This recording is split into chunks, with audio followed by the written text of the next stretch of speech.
Hello friend, आज हम बनाएंगे लौकी को सूजी में डालकर बहुत हेल्दी नाश्ता और कम समय में बनकर रेडी हो जाएगा। चलिए बनाना स्टार्ट करते हैं। तो सबसे पहले यहाँ पर हमने आधा कप सूजी लिए हैं। इसमें थोड़ा थोड़ा पानी डालकर इसका घोल तैयार करेंगे। तो घोल को ज़्यादा पतला नहीं रखेंगे। तो यहाँ पर हम थोड़ा थोड़ा पानी डालते जाएंगे और सूजी को पानी में अच्छी तरह से मिक्स कर लेंगे। तो यहाँ पर हमने बिल्कुल अच्छी तरह से घोल को रेडी कर लिया। अब इतना ही पतला रहने देंगे, इससे ज़्यादा पतला नहीं करेंगे। अगर ज़्यादा पतला कर देंगे तो फिर बनाने मुश्किल होगा। यहाँ पर हम सूजी को ढककर साइड में रख देते हैं। जब तक सूजी फूल रही है तब तक हम आगे की तैयारी करते हैं। तो यहाँ पर हमने लौकी ली है। लौकी के हम छिलका उतार लेंगे। आपके पास जो लौकी है वो ले सकते हैं, छोटी ले सकते हैं, या तो आप गोल वाली जो लौकी है वो भी ले सकते हैं। तो हम लौकी का छिलका उतार लेते हैं। तो यहाँ पर हमने लौकी का छिलका उतार लिया है। तो लौकी को हम साफ से धो कर ले लेंगे। तो यहाँ पर हमने लौकी को धो लिया, तब हम लौकी को ग्रेट कर लेंगे। तो हम बारीक वाला से ग्रेट करेंगे।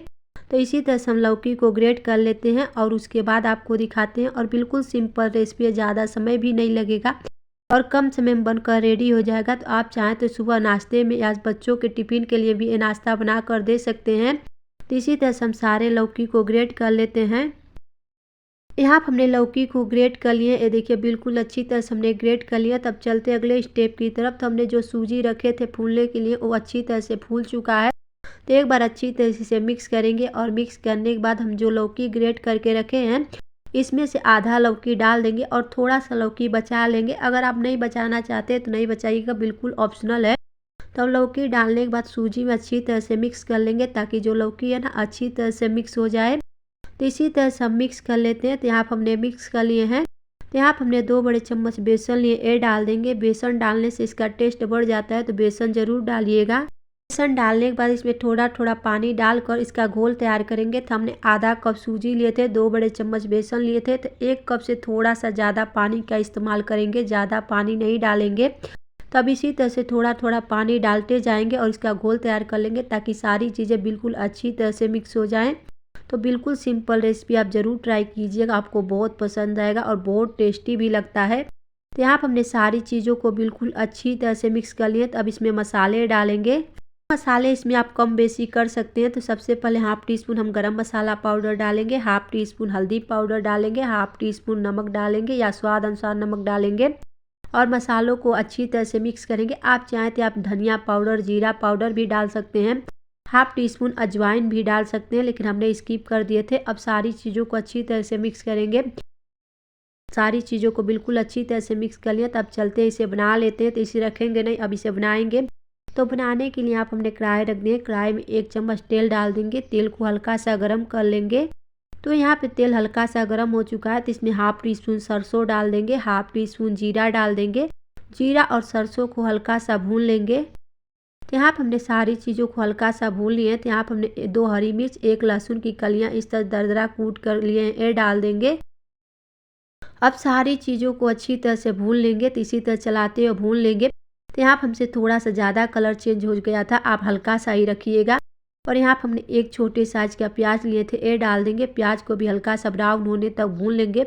अगर आप यहाँ पे प्याज नहीं डालना चाहते तो स्किप कर सकते हैं, प्याज को बाद में भी डाल सकते हैं, लेकिन हमने यहीं पे डाल दिए थे। प्याज को भी भून लिए हैं और जो हमने सूजी का घोल तैयार करके रखे थे वो सारे इसमें डाल देंगे। यहाँ पर हम डाल देते हैं। तो यहाँ पर डालने के बाद गैस का फ्लेम मीडियम कर देंगे और मीडियम फ्लेम पे इसे लगातार चलाते हुए तब तक पकाएंगे जब तक ये मिक्सचर डो की तरह ना हो जाए और कढ़ाई ना छोड़ने लगे। तो इसी तरह से मिक्स करते हुए लगातार चलाएंगे। अब इसमें आप चाहें तो इसमें मनपसंद आप सब्जियां भी डाल सकते हैं और यहीं पर हम बारीक कटी हुई धनिया की पत्ती डाल देंगे और सारी चीज़ों को मिक्स करेंगे और डो की तरह तैयार कर लेंगे। तो हमने पहले जैसे बताए थे, अगर आप ज़्यादा पानी डाल देंगे ना तो यहाँ पे गीला हो जाएगा। तो इसीलिए यहाँ पे बनाने में थोड़ा सा आपको ज़्यादा समय लगेगा और मुश्किल भी होगा। तो इसीलिए पानी हिसाब से डालिएगा और इसी तरह चलाते हुए डो की तरह तैयार कर लेते हैं। तो जैसे अपने पहले बता रहे थे, आप चाहें तो इसमें मनपसंद सब्जी डाल सकते हैं, जैसे गाजर डाल सकते हैं, शिमला मिर्च डाल सकते हैं, बीन्स भी डाल सकते हैं। अगर आपको सब्जियाँ पसंद है तो नहीं डालना चाहते तो इसकी भी कर सकते हैं। तब यहाँ पे आप देख सकते हैं जो मिक्सर है गाढ़ा भी होने लगा है और कढ़ाई भी छोड़ने लगा है। तो इसी तरह से हम लगातार चलाते हुए थोड़ी देर तक और पकाएंगे। तो यहाँ पे रेडी हो चुका है। तो लास्ट में इसमें 1 नींबू का रस डाल देंगे। नींबू की रस के जगह आप चाट मसाला पाउडर या आमचूर पाउडर डाल सकते हैं, लेकिन यहाँ पर हमने नींबू का रस डाले थे। अब नींबू का रस डालने के बाद गैस को बंद कर देंगे और और गैस बंद करने के बाद अच्छी तरह से मिक्स कर लेंगे ताकि जो नींबू का रस है ना अच्छी तरह से मिक्स हो जाए। तो यहाँ पे रेडी हो चुका है। तो अब इसे हम निकाल लेंगे। तो अब इसे हम निकाल लेते हैं। तो यहाँ पर हम मिक्सर को निकाल लेते हैं। ये देखिए बिल्कुल अच्छी तरह से निकल जाएगा, कोई दिक्कत नहीं होगा। तो अब यहाँ पर हमने निकाल लिया। निकालने के बाद अब इसे साइड में रख देते हैं ताकि थोड़ा सा ठंडा हो जाए, क्योंकि गर्म है, अगर टच करेंगे तो हाथ जल जाएगा। तो उसे ठंडा होने देते हैं। तब तक इसके लिए घोल तैयार करेंगे। तो इसके लिए आप हमने 3 से 4 बड़े चम्मच मैदा लिए हैं और जो लौकी हमने बचा कर रखे थे वो डाल देंगे। थोड़ा सा बारीक कटी हुई धनिया की पत्ती डाल देंगे। कूटी हुई लाल मिर्च डाल देंगे। हाफ टी स्पून सफ़ेद वाला तिल डाल देंगे और थोड़ा थोड़ा पानी डालकर इसका घोल तैयार करेंगे। अगर मैदा नहीं डालना चाहते हैं तो आप मैदा की जगह गेहूं का आटा ले सकते हैं, उससे भी बना सकते हैं। को जो पसंद है वो डाल सकते हैं, जैसे गेहूं का आटा या मैदा। और इसी तरह थोड़ा थोड़ा पानी डालते जाएंगे और घोल को तैयार कर लेंगे। यहाँ पे भी हम घोल को ना ज़्यादा मोटा रखेंगे ना ज़्यादा पतला रखेंगे, मीडियम में रखेंगे। तो यहाँ पे हम टोटल आधा कप पानी का यूज किए थे। तब इसी तरह से घोल रेडी कर लेते हैं। तो यहाँ पे घोल रेडी है, इसे साइड में रख देते हैं। और जो हमने डो तैयार करके रखे थे वो बिल्कुल अच्छी तरह ठंडा हो चुका है। अब इसे हाथों से मसल कर और बिल्कुल डो की तरह तैयार कर लेंगे। तो जैसे हमने पहले बताएं, अगर आप पहले प्याज नहीं डालना चाहते तो यहाँ पे आप प्याज और हरी धनिया की पत्ती भी डाल सकते हैं, लेकिन हमने पहले भी डाल दिए थे तो उससे क्या आसान हो गया था। तो यहाँ पर हमने अच्छी तरह से डो को तैयार कर लिया। तब हाथों में हल्का सा तेल लगा लेंगे। तेल लगाने से जो बनाएंगे ना तो चिपकेगा नहीं। और इसे हम टिक्की की शेप में बना लेंगे। आप इसे किसी भी शेप में बना सकते हैं, आपको जिस तरह से पसंद है उस तरह से बना सकते हैं। तो इस तरह चम्मच लीजिएगा और इस तरह से नाप कर आप बना लीजिएगा। तो छोटा बड़ा आप अपने हिसाब से भी रख सकते हैं। आप चाहें तो इसे किसी ट्रे में जमा कर ऐसे बर्फ़ी की शेप में कट करके भी फ्राई कर सकते हैं, लेकिन हमने इसे टिक्की की शेप में बनाए थे। तो एक एक करके इसी तरह से हम सारे नाश्ते को बना लेते हैं और उसके बाद आपको दिखाते हैं।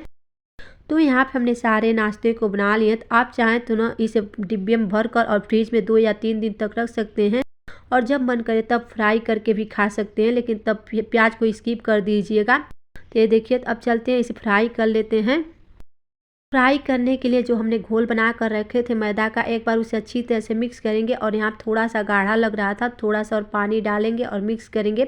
और यहाँ पे रेडी हो चुका है। तो जो हमने लौकी का नाश्ता बना कर रखे थे, एक बार इस तरह से घोल में डिप करेंगे और डिप करने के बाद इसे फ्राई कर लेंगे। तो फ्राई करने के लिए आप हमने पहले से तेल गरम कर लिए थे और इसे मीडियम फ्लेम पे फ्राई करेंगे, हाई फ्लेम पे नहीं फ्राई करेंगे। तो यहाँ पर हम घोल में एक एक नाश्ता डालते जाएंगे और इस तरह से डिप करके फिर तेल में डाल देंगे। तो हमने टोटल 4 पीस डाले थे। आप कढ़ाई जितना बड़ा है उतना नाश्ता डाल सकते हैं और इसे तुरंत नहीं टच करेंगे। जब हल्का सा ऊपर से इस तरह से दिखने लगे तो अब इसे पलट दीजिएगा और फिर इसे दोनों तरफ से उलट पुलट कर बिल्कुल गोल्डन ब्राउन होने तक फ्राई कर लीजिएगा। तो लगातार इसी तरह से उलट पुलट कर फ्राई करिएगा, नहीं तो अच्छी तरह से फ्राई नहीं होगा। तो क्रिस्पी होने तक हम फ्राई कर लेते हैं। और अगर आप यहाँ तक वीडियो देख लिए तो प्लीज़ दोस्तों वीडियो को लाइक कर दीजिएगा, नहीं है चैनल को सब्सक्राइब कर लीजिएगा। आज मेरी बेटी का जन्मदिन है तो प्लीज़ आप कमेंट ज़रूर कीजिएगा, अपना आशीर्वाद ज़रूर दीजिएगा, उसे अच्छा लगेगा कमेंट पढ़ के। तो एक कमेंट ज़रूर कीजिएगा और यहाँ तक वीडियो देख लिए तो लाइक्स भी कीजिएगा। तो इसी तरह से हम गोल्डन ब्राउन होने तक हम नाश्ते को फ्राई कर लेते हैं। आप हमने नाश्ते को बिल्कुल उलट पुलट कर गोल्डन ब्राउन होने तक फ्राई कर लिया। देखिए बिल्कुल अच्छी तरह से फ्राई हो चुका है और एक बैच फ्राई करने में हमें टोटल 5 मिनट लगा था। 5 मिनट में बिल्कुल अच्छी तरह से फ्राई हो चुका था।